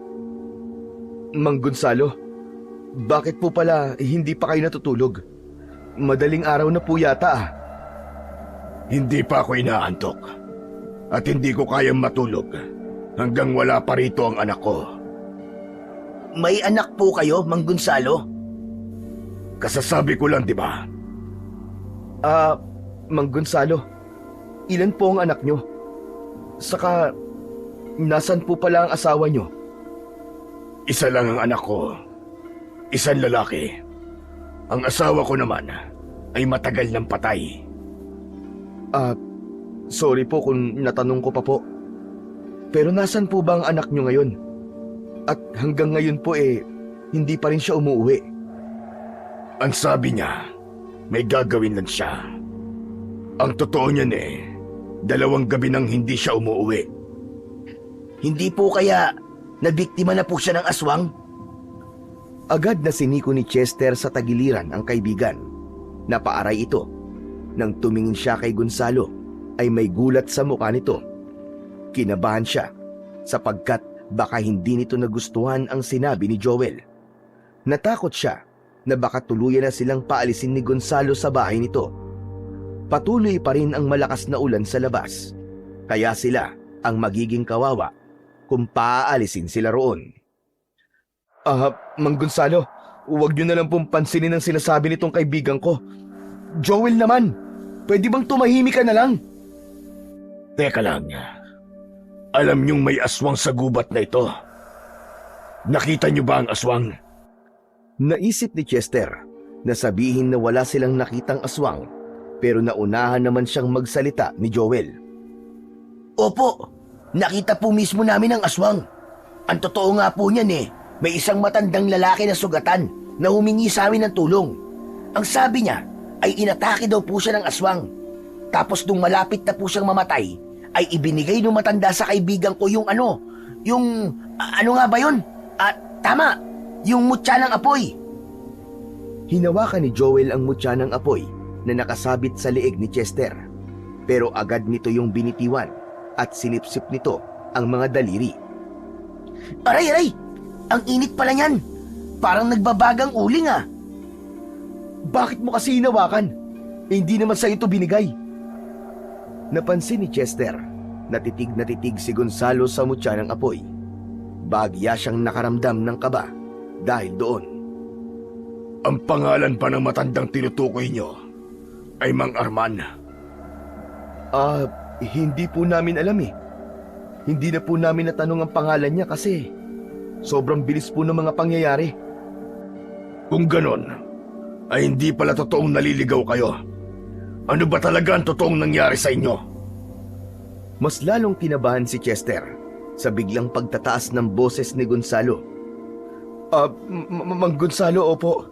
Nagsinungaling nga po kami sa inyo. Pasensya na po. Ang totoo po niyan may aswang po talaga na umatake sa amin. Tapos, aalis na sana kami gamit yung kotse ko. Pero wala na palang gas. Kaya naisipan po naming maglakad ng kaibigan ko.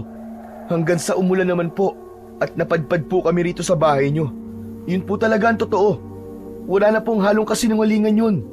Hindi na po namin sinabi sa inyo ang totoo kasi baka isipin niyo po na mga siraulo kami o di kaya adik kapag sinabi po naming inatake kami ng aswang. Opo, totoo po sinasabi ng kaibigan ko, Mang Gonzalo. Pero kung galit po kayo at papaalisin niyo po kami, itong si Chester na lang po ang paalisin niyo kasi siya po ang nakaisip na wag sabihin sa inyo ang totoo Talaga ba, Joel? Laglagan? Akala ko ba magkaibigan tayo?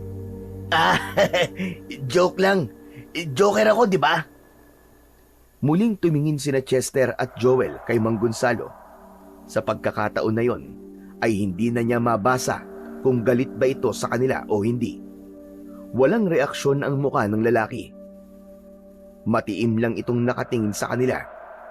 Sa isip ni Chester ay panay na ang dasal niya na sana ay wag silang paalisin ni Mang Gonzalo. Kung mangyayari man yon, ay wala siyang sisisihin kundi si Joel dahil ito ang nagbanggit ng tungkol sa aswang. Mang Gonzalo, please lang po, wag niyo po kaming papaalisin. Mamayang umaga po kapag maliwanag na po at kahit malakas pa rin po ang ulan, ay aalis na po kami. Wag lang po ngayong madilim pa. Ang totoo po kasi niyan natatakot po kami na baka may iba pang aswang dito sa gubat na ito maliban dun sa nakalaban ko. Teka, yung aswang na sinasabi mong nakalaban mo, ano ang pangalan niya? Sa pagkakaalala ko po, Juban po ang pangalan niya. Tapos siguro po kaedad lang po namin siya. Nako, Mang Gonzalo, kung nakita nyo lang kung paano nilabanan ni Chester yung Juban na aswang na yon, nako, ginamit niya yung mutya ng apoy para patayin niya yung aswang. Ano ka mo? Pinatay mo si Juban? Teka, bakit po? Kilala niyo po ba siya? Nakatulalang umiling si Gonzalo. Halatang sa sandaling yon ay hindi pa rin mabasa ni Chester ang emosyon nito. Ay, hindi. Hindi ko siya kilala. Ngayon ko lang din narinig ang pangalan na yan. Matapos yun, ay isang mahabang katahimikan ang namayani sa kanilang tatlo. Walang ibang ingay na naririnig si Chester, kundi ang malakas na buhos ng ulan sa labas. Hindi niya maintindihan kung bakit bigla siyang naging tensyonado. Nagpaalam siya na iinom muna siya ng tubig. Si Gonzalo naman ay lumabas nang hindi sinabi kung ano ang gagawin nito sa labas.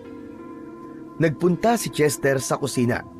Kumuha siya ng baso at naglagay ng tubig mula sa water jug.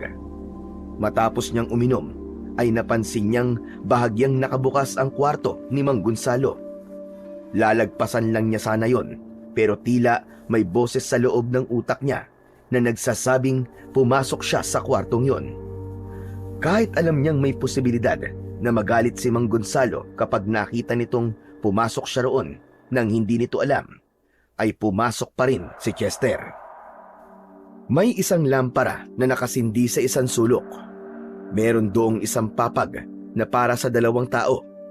May mga kahon na may laman na damit. Iginala ni Chester ang paningin niya sa kabuuan ng silid. Wala siyang napansin na kakaiba. Lalabas na sana siya, pero biglang nahagip ng mata niya ang mga litrato na nakapatong sa maliit na lamesa. Nakalagay ang mga litrato sa isang picture frame na handmade na gawa sa kawayan. Kinuha ni Chester ang isang litrato at nanlamig siya ng gusto nang makita kung sino ang lalaking kasama ni Gonzalo sa litrato. Walang iba kundi si Jovan, ang aswang na pinatay niya kanina. Nahinuha niya na si Jovan ang anak ni Gonzalo dahil nakaakbay si Gonzalo kay Jovan at doon niya napagtanto ang pagkakahawig ng dalawa. May kilabot na gumapang sa buong katawan ni Chester. Kung ganon, ay nasa bahay sila ng tatay ng aswang na pinatay niya. Kailangan na namin makaalis dito ni Joel. Alam na ni Gonzalo na ako ang pumatay sa anak niya. Pinilit ni Chester na pakalmahin ang kanyang sarili. Ibinalik niya ang litrato sa kinalalagyan nito. Paglabas niya ng silid, ay tanging si Joel pa rin ang nasa sala. Isinukbit niya ang bag sa kanyang likuran at may pagtatakang tinignan niya si Joel. Anong ginagawa mo, pre? Bakit? Aalis ka na ba? Huwag kang maingay, Joel. Aalis na tayo. Kailangan na nating umalis ngayon din. Ha? Malakas pa ang ulan sa labas eh. Saka madilim pa. Saka bakit biglang nagbago ang isip mo? Kanina lang eh. Kulang na lang ay halikan mo sa paa si Mang Gonzalo para hindi niya tayo paalisin. Basta! Tsaka huwag kang maingay. Hinaan mo lang ang boses mo. Sundin mo na lang ako, Joel. At mamaya na ako magpapaliwanag sa'yo. Kailangan na nating makaalis dito ngayon. Bilis! Okay, sige. Pero ang weird mo ah. Doon tayo sa likod dumaan. Dali! Teka. Bakit? Sa pagkakaalam ko, nasa harapan ng bahay si Mang Gonzalo. Hindi ba tayo magpapaalam muna sa kanya? Parang ang pangit naman kung pinatuloy niya tayo rito tapos aalis tayo nang hindi nagsasabi sa kanya. Kabastusan naman yata yun. Hindi ba sabi ko ay sumunod ka na lang sa akin? Tara na! Nagpatiuna na si Chester sa paglalakad, papunta sa pinto sa likod ng bahay. Malalaki ang hakbang niya habang nakasunod sa kanya si Joel. Wala siyang ibang iniisip nung mga oras na yon, kundi ang makalayo sa lugar na yon. Dahil sigurado siya na kung aswang ang anak ni Gonzalo, ay malamang aswang din ito. At wala siyang ideya kung gaano ito kalakas at kung kaya ba niya itong labanan kung sakali. Nang nasa harapan na si Chester ng pinto palabas ng kusina, ay kaagad niya yung binuksan. Nagulat siya nang makita na nasa harapan ng pintong yun si Gonzalo. Bahagya itong nakayuko at matalim ang mga matang nakatingin sa kanya. Hindi na nagsalita si Chester. Hinawakan niya sa kamay si Joel at hinila niya ito papunta sa pinto sa harapan ng bahay. Pero nang lalabas na sila roon, ay nandoon na kagad si Gonzalo sa harapan ng pinto sa harap. Napaatras si Chester. Humakbang si Gonzalo papasok habang basang-basa ito ng ulan. Matalim ang mga mata nitong nakatuon lamang kay Chester. Aba, Mang Gonzalo, ang bilis niyo naman po. Kanina lang po'y nasa likod kayo, di ba? Huwag kang lalapit sa amin, Gonzalo. Alam ko na kung ano ka. Aswang ka rin kagaya ng anak mo. Ano? Aswang si Mang Gonzalo? Pare, akala ko ba bawal mag-joke? Joel, anak niya si Juban. Yung aswang na napatay ko kanina. Nakita ko ang litrato ni Gonzalo na kasama niya si Juban. Si Juban ang anak na hinihintay niya. Matalino ka pala, Chester. Lahat ng sinabi mo ay tama. Anak ko nga ang aswang na pinatay mo. Diyos ko naman! Akala ko ba tapos na ang kamalasan natin, pre? Bakit naman sa bahay pa ng tatay ng aswang na napatay mo tayo napunta? Lord, parang hindi mo naman kami mahal niyan eh. Bakit? Kasalanan naman ng anak mo kung bakit siya namatay ah. Inatake niya yung matandang lalaki. At gusto niya rin kaming patayin. Ano gusto mong gawin ko? Hayaan na lang siya na lapain kami at gawin niyang pagkain. Ganun ba? Ang matandang yon, si Arman. Kasalanan niya kung bakit siya gustong patayin ng anak ko. Si Arman ay isang antingero na matagal na kaming tinutugis. Kung hinahayaan lang niya sana kami, hindi niya sasapitin ang kamatayan niya. Ngayon, kayong dalawa naman ang papatayin ko bilang pag-iiganti sa pagpatay niyo sa nag-iisa kong anak. Mang Gonzalo, ikinalulungkot ko na nawalan ka ng anak. Pero kung hindi niya sana kami balak patayin, ay hindi ko rin siya papatayin. Sana maintindihan mo na ipinagtanggol ko lang ang sarili namin. At kung gusto mo rin kami patayin, ipinapaalala ko lang sa'yo na nasa akin ang mutya ng apoy na siyang ginamit ko para patayin ang anak mong aswang. Hindi na nagsalita si Gonzalo. Nalukot ang mukha nito na para bang may kung anong masakit dito. Hanggang sa isang iglap ay nag-anyong aswang na ito sa kanilang harapan. Mas malaki ito kumpara sa unang aswang na kanilang nakaharap. Malakas na napasigaw si Joel. Nang mapatingin si Chester sa kaibigan ay napansin niya na nagkakandaduling ito at mukhang hihimatay na nang dahil sa labis na takot. Pero bago pa ito bumagsak sa sahig ay malakas niya itong sinampal. Kaya agad na bumalik ang ulirat ni Joel dahil sa ginawang yon ni Chester. Anak nang, bakit mo ako sinampal, pre? Ang sakit nun ah! Dahil hindi ito ang oras para mawalan ka ng malay. Dali mo! Kunin mo sa bag ko yung torch! Agad naman na sumunod si Joel. Mabilis nitong binuksan ng bag na nasa likod ni Chester. Mula roon ay kinuha nito ang torch at inabot sa kanya. Pinindot niya kagad ang torch upang makalikha siya ng apoy, pero walang apoy na lumabas. Inalis niya ang butane gas na nakakabit doon at inalog. Nanlamig siya nang mapagtantong wala na yung laman. Wala na siyang nagawa kundi itapon sa sahig ang torch na kanyang hawak-hawak. Malakas na humalakak si Gonzalo dahil sa pangyayaring yun. Paano mo pa magagamit ang butya mo kung wala ka ng apoy? Lintik na yan! Joel! Maghanap ka ng posporo sa kusina! Bilisan mo! Tumakbo agad si Joel sa kusina. Pero pagkabalik nito ay sinabi nito na wala siyang nakitang posporo o kahit na anong bagay na pwede nilang gamitin para gumawa ng apoy. Nang sandaling yon ay mas lumalim ang kaba ni Chester. Alam niya na kung walang apoy ay wala ring silbi ang mutya ng apoy. Biglang sumugod ang aswang kay Chester habang ang mga kuko nito ay nakaumang sa kanya. Mabilis na kumilos si Chester. Dinampot niya ang kahoy na upuan na nasa tabi niya at buong lakas na hinampas niya yon sa muka ng aswang. Nawasak ang upuan at napaatras ng bahagya ang aswang. Joel! Takbo na! Walang lingon-lingon na tumakbo si Chester papunta sa likod ng bahay habang kasunod naman niya si Joel. Inalis na niya ang bag sa likod niya at inihagis yun sa lupa upang mas makatakbo siya ng mas mabilis. Nang makalabas sila ay sinalubong sila ng malakas na ulan. Pumasok sila sa kagubatan at iniwasan ang mga puno na nasa kanilang harapan. Nang walang ano-ano'y, biglang nadulas si Joel at bumagsak ito sa putikan. Agad na binalikan ni Chester ang kanyang matalik na kaibigan. Nang tutulungan niya na ito upang tumayo, ay umiling ito. Sige na, pre! Iwan mo na ako rito! Hayaan mo na ako mamatay! Tumakbo ka na! Sige na!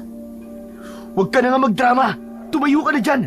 Gusto mo bang lapain ka ng aswang? Gusto mong kainin niya ang mga lamang loob mo, ha? Biglang nanlaki ang mga mata ni Joel. Sa takot at depresyon ay bigla itong tumayo at halos madulas ulit ito sa pagmamadali. Muli silang tumakbo habang naririnig nila ang malalakas na yabag ng aswang na nakasunod pa rin sa kanila. Makalipas ang napakahabang pagtakbo, ay sandaling napahinto ang magkaibigan nang makita nila sa kanilang harapan ang sasakyan ni Chester. Hindi nila inakala na doon sila dadalhin ng pagtakbo nila nang walang direksyon. Tatakbo na sana ulit sila, pero dumating na si Gonzalo na nasa anyong aswang pa rin. Ngunit ang mga mata nito ay hindi nakatuon sa kanila, kundi sa sunog na katawan ni Jovan. Nilapitan nito ang katawan ng anak nito at lumuhod sa tabi nun. Lumuhod si Gonzalo at niyakap ang sunog na katawan ng anak. Isang napakalakas na sigaw ang pinakawalan nito na umalingaw-ngaw sa buong kagubatan. Nanlilisik ang mga matang tumingin ng aswang kay Chester. Hayop ka! Papatay ko kayo! Masigit pa rito ang gagawin ko sa inyong dalawa! Mabilis ang naging reaksyon ni Joel. Nakakita ito ng malaking bato sa paanan nila at walang pag-aalinlangang dinampot nito yon. Tumakbo ito palapit kay Gonzalo, pero bago pa nito yon maihampas sa aswang, ay mabilis na nakatayo ang aswang at hinawakan nito ang dalawang kamay ni Joel. Walang babala na sinunggaban ng aswang ang leeg ni Joel. Napasigaw si Joel dahil sa labis na sakit. Joel! Bitiwan mo ang kaibigan ko! Demonyo ka! Sa gilid ng paningin ni Chester ay napansin niya ang naiwan niyang buntot ng pagi. Agad niya itong dinampot at sa kabila ng takot at pagkabigla ay buong lakas na hinampas niya sa likod ng aswang. Napasigaw ang aswang at binitiwan nito si Joel. Bumagsak ang dugoong katawan nito sa lupa. Marahang humarap ang aswang kay Chester at sinalubong niya ang naglalagablab nitong mga tingin. Biglang sumugod ang aswang sa kanya at sinalubong niya ito ng paulit-ulit na hagupit gamit ang buntot ng pagi. Bawat latay ng buntot ng pagi sa katawan ng aswang ay nag-iiwan yon ng malalalim na sugat. Pero hindi ito huminto sa paglapit sa kanya na parabang tinitiis na lang nito ang sakit dahil walang ibang nasa utak nito kundi ang patayin siya dahil sa labis na pagkapuot. Hanggang sa tuluyan na siyang nalapitan ng aswang at agad siya nitong sinakal. Itinaas siya nito ng ubod ng lakas at ibinilibag siya nito sa lupa. Dumaing si Chester nang maramdaman niya ang sakit na gumapang sa kanyang buong likod. Nawala na rin sa kamay niya ang buntot ng pagi at hindi niya na alam kung saan yon napunta. Gumapang si Chester sa putikan. Sa kabila ng kirot ay pilit siyang tumayo at doon ay nakita niya ang nakabukas na pinto ng kotse niya sa backseat. Paika-ika siyang naglakad hanggang sa nakapasok siya sa loob ng sasakyan. Nagulat siya nang makita niya roon ang patay na katawan ng matandang lalaki na nagbigay sa kanya ng mutya ng apoy. Isasarado na sana niya ang pinto pero pinigilan yon ng malaking kamay ng aswang. Pumasok na rin ito sa loob ng kotse at doon sila nagpambuno. Pilit niya itong sinisipa at itinutulak pero masyado itong malakas kaya hindi niya magawang mapalabas ng sasakyan ang aswang. Hanggang sa mas pinili na lamang ni Chester na buksan ang isa pang pinto sa backseat at mabilis siyang lumabas mula roon. Isinarado niya kagad ang pinto. Umikot pa siya sa kabila at isinarado rin niya ang pintong yon upang maikulong niya sa loob ng sasakyan ang aswang. Sa loob ng kotse ay galit na nagwawala ang aswang. Kinakalampag nito ang pinto at pinagsususuntok ang salamin ng bintana. Alam ni Chester na anumang sandali ay makakalabas na roon ng aswang, kaya kailangan niyang mag-isip ng paraan upang tuluyan niya ng wakasan ang buhay nito. Habang nag-iisip si Chester ng gagawin, ay may naamoy siyang gasolina. Napakunot ang noo niya. Yumuko siya sa may bandang likuran ng kotse at sumilip siya sa ilalim. Doon niya napansin na may malaking butas ang tangke ng gasolina ng kanyang sasakyan. Kung ganun, binutas pala ito ni Juban bago namin madala dito yung matandang lalaki para hindi kami makaalis. Mula sa pagkakayuko na yon ni Chester ay nahagip ng mata niya ang lighter na nabitiwan niya kanina. Agad niya yung kinuha at sinubukan niya yung sindihan. Pero dahil basang-basa na yon, ay hindi na nun kayang lumikha ng apoy at tanging spark na lamang ang nagagawa ng lighter. Muling yumuko si Chester at tinignan niya ang butas sa tangke. Isang ideya ang naisip niya. Inilapit niya ang lighter sa butas ng tangke at isang beses lang niya yung sinindihan ay lumagablab na kagad ang apoy nang tumama sa tumutulong gasolina ang maliit na spark mula sa lighter. Kumalat ang apoy mula sa ilalim ng sasakyan at gumapang yun hanggang sa loob. Tumayo si Chester at hinawakan niya ang mutya ng apoy at kinontrol niya ang apoy at mas pinalakas niya yon hanggang sa tuluyan ng nilamon ng apoy ang buong sasakyan. Sa tindi ng apoy ay hindi yun nagawang apulahin ng malakas na ulan. Sa loob ng kotse ay panay naman ang sigaw ng aswang. Patuloy ito sa pagwawala, ngunit makalipas lamang ang ilang minuto ay nilamon na ng apoy ang sigaw nito at wala na ring nakitang paggalaw si Chester sa loob ng kanyang sasakyan. Ilang minuto pang pinaglagablab ni Chester ang apoy bago niya yun inutusan na mawala. Nang mawala na ang apoy na lumalamon sa kanyang sasakyan, ay sumilip siya sa loob at doon niya nakita ang sunog na katawan ng aswang. Dahan-dahang inalis ni Chester ang kamay niya mula sa mutya. Isang malalim na paghinga ang pinakawalan niya at nagpasalamat siya sa Puong May Kapal dahil nagawa niyang magtagumpay sa laban na yon kontra sa aswang na si Gonzalo. Ngunit ang kasiyahan ni Chester ay nawala na parang apoy na binuhusan ng tubig nang makita niya ang nakahandusay na katawan ni Joel. Nilapitan niya ito at lumuhod siya sa tabi ng kanyang kaibigan. Joel! Joel! Joel! Joel, patawarin mo ko kung di kita nailigtas. Joel, salamat sa lahat. Salamat dahil naging mabuting kaibigan ka sa akin. Hindi kita makakalimutan. Ibubuhos na sana ni Chester ang kanyang damdamin sa pag-iyak nang bigla siyang matigilan dahil biglang bumukas ang mga mata ni Joel. Hoy, sira ulo! Buhay pa ako! Huwag mo nga muna akong iyakan! Anak nang, buhay ka pa? Akala ko patay ka ni. Paano ka nabuhay? Umupo muna si Joel at hinawakan ito ang dumudugo nitong leeg. Sa tingin ko pare, dahil sa mga suot kong gintong kwintas, dito tumama yung mga ngipin ng aswang na yon, kaya hindi ganun kalalim ang naging sugat ko. Anak nang, akala ko talaga patay ka na kanina eh. Akala ko nga rin eh, pero wala eh. Masamang damo nga yata tayo, kasi buhay pa rin tayong dalawa hanggang ngayon. Tinulungan ni Chester na makatayo ang kaibigan si Joel at nagdesisyon na silang umalis. Pero biglang lumapit si Joel sa sasakyan at inalis nito ang plate number sa harapan at likuran ng sasakyan ni Chester. Oh, bakit mo inalis yan? Remembrance? Pwede rin, pero kailangan walang makaalam na sayo ang sasakyan na ito.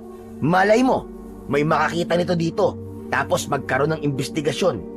Sa tingin mo ba, may maniniwala sa atin kapag sinabi nating aswang ang tinusta mo sa loob ng sasakyan mo? Oo nga no, Sa bagay may point ka pare. Matalino ka pala. Hehehe, sira ulo. Matapos yon, ay tuluyan nang umalis sina Chester at Joel sa lugar na yon. Tinaak nila ang daan kung saan sila dumaan nang pumunta sila sa lawa. Sa kabila ng hindi magandang pangyayari na naranasan nila, ay nagpapasalamat pa rin si Chester na buhay siya at ang kanyang matalik na kaibigan. Sa wakas, ay narating na ni Chester at Joel ang kalsada.